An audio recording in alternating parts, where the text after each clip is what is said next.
ವಿಶ್ವದಲ್ಲಿ ಅತಿ ದೊಡ್ಡ ಪ್ರಜಾಪ್ರಭುತ್ವ ಹೊಂದಿದ ದೇಶ ಭಾರತ.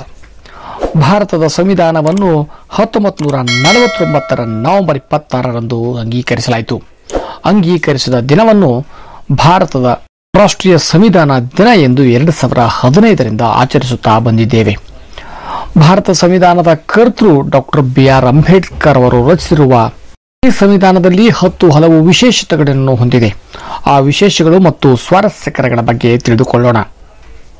ಭಾರತದಲ್ಲಿ ಸಂವಿಧಾನವನ್ನು 1949 ನವೆಂಬರ್ 26ರಂದು ಸ್ವೀಕರಿಸಲಾಯಿತು. ಇದು 1950ರ ಜನವರಿ 26ರಂದು ಅನುಷ್ಠಾನಕ್ಕೆ ಬಂತು. ಭಾರತದ ಸಂವಿಧಾನವು ಟೈಪ್ ಮಾಡಿರುವುದಲ್ಲ ಅಥವಾ ಮುದ್ರಿತವೂ ಅಲ್ಲ. ಅದನ್ನು ಕೈಯಲ್ಲಿ ಬರೆಯಲಾಗಿದ್ದು ಇಂಗ್ಲಿಷ್ ಮತ್ತು ಹಿಂದಿಯಲ್ಲಿದೆ.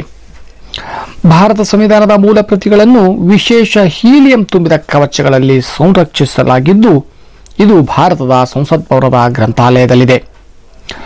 ಭಾರತದ ಸಂವಿಧಾನವನ್ನು ಬೇರೆ ಬೇರೆ ಕಡೆಗಳಿಂದ ಪಡೆದ ಅಂಶಗಳ ಚೀಲ ಎಂದು ಕರೆಯಲಾಗುತ್ತದೆ. ಸ್ವಾತಂತ್ರ್ಯ, ಸಮಾನತೆ ಹಾಗೂ ಭ್ರಾತೃತ್ವದ ಪರಿಕಲ್ಪನೆಗಳನ್ನು ಫ್ರಾನ್ಸ್ ಸಂವಿಧಾನದಿಂದ ಪಡೆಯಲಾಗಿದೆ. ಪಂಚವಾರ್ಷಿಕ ಯೋಜನೆಯ ಕಲ್ಪನೆಯನ್ನು ಸೋವಿಯತ್ ಒಕ್ಕೂಟದಿಂದ ಪಡೆಯಲಾಗಿದೆ. ರಾಜ್ಯ ನಿರ್ದೇಶನ ತತ್ವಗಳನ್ನು ಐರ್ಲೆಂಡ್ ಸಂವಿಧಾನದ ಕೊಡುಗೆಯಾಗಿದೆ. ಸುಪ್ರೀಂ ಕೋರ್ಟ್ ಕಾರ್ಯನಿರ್ವಹಣೆಯು ಕಾನೂನನ್ನು ಜಪಾನಿನಿಂದ ಎರವಲು ಪಡೆಯಲಾಗಿದೆ. ಇದು ವಿಶ್ವದ ಯಾವುದೇ ಸ್ವಾತಂತ್ರ್ಯ ದೇಶಗಳ ಅತಿ ಉದ್ದವಾದ ಸಂವಿಧಾನವಾಗಿದೆ. ಭಾರತದ ಸಂವಿಧಾನದಲ್ಲಿ 448 ವಿಧಿಗಳು, 25 ಭಾಗಗಳು, 12 ಶೆಡ್ಯೂಲ್ಗಳು, 5 ಅನುಬಂಧಗಳಿವೆ. ಸಂವಿಧಾನ ರಚನಾ ಸಮಿತಿಯಲ್ಲಿ 284 ಮಂದಿ ಸದಸ್ಯರಿದ್ದರು. ಅವರಲ್ಲಿ 15 ಮಂದಿ ಮಹಿಳೆಯರು. ಇದರ ಕರಡನ್ನು 1949ರ ನವೆಂಬರ್ನಲ್ಲಿ ಸಲ್ಲಿಸಲಾಯಿತು. ಸಲ್ಲಿಕೆ ಬಳಿಕ ಅದನ್ನು ಪೂರ್ಣಗೊಳಿಸಲು 3 ವರ್ಷಗಳು ಬೇಕಾದವು. ಸಂವಿಧಾನ ರಚನಾ ಸಮಿತಿಯಲ್ಲಿದ್ದ ಎಲ್ಲ 284 ಮಂದಿ ಸದಸ್ಯರು 1950ರ ಜನವರಿ 24ರಂದು ಈ ದಾಖಲೆಗೆ ಸಹಿ ಮಾಡಿದರು.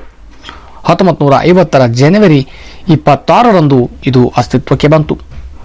ಭಾರತದ ರಾಷ್ಟ್ರೀಯ ಲಾಂಛನವನ್ನು ಕೂಡ ಅದೇ ದಿನ ಜನವರಿ 26ರಂದು ಅಳವಡಿಸಿಕೊಳ್ಳಲಾಯಿತು. ಭಾರತದ ಸಂವಿಧಾನವನ್ನು ವಿಶ್ವದ ಅತ್ಯುತ್ತಮ ಸಂವಿಧಾನಗಳಲ್ಲೊಂದು ಎಂದು ಹೇಳಲಾಗಿದೆ, ಏಕೆಂದರೆ ಇದಕ್ಕೆ ಕಾಲಕಾಲಕ್ಕೆ ತಿದ್ದುಪಡಿ ತರಬಹುದಾಗಿದೆ.